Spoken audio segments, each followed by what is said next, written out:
Hello guys, তো আমরা চলে এসেছি কালীঘাটের মায়ের মন্দিরে। তো আমরা বাস থেকে লাফ দেই। এখানে এক ব্রাহ্মণ আমাদেরকে ডেকে ডেকে নিয়ে যাচ্ছে, তো আমরা তার পিছন পিছন যাচ্ছি। এখান থেকে প্রসাদ নিয়েছি। তো আমি তো কালীঘাটে যাওয়ার জন্য খুবই এক্সাইটেড। আমি কোনো দিনই যাইনি কালীঘাটে, এই ফার্স্ট। তো এসেই দেখছি এত ভিড়, বলার কথা নেই। এখানে আজ হচ্ছে অমাবস্যার পুজো।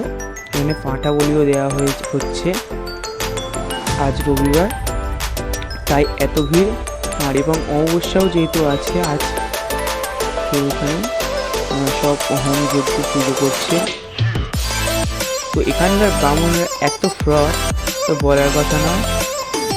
এখানে এখন ভিআইপি গেট দিয়ে বলছে যে পার পিস 100 টাকা করে দিতে হবে, তারপরে গেট দিয়ে ঢুকতে দেবেন। তো আপনারাই দেখুন এরা কতটাই ফ্রড, আপনারা দেখে শুনে আসবেন। তো আমরা বলে দিয়েছি সরাসরি না, তো ওইখান থেকে আমরা লাইন নিয়ে ঢুকবো। তো ভাই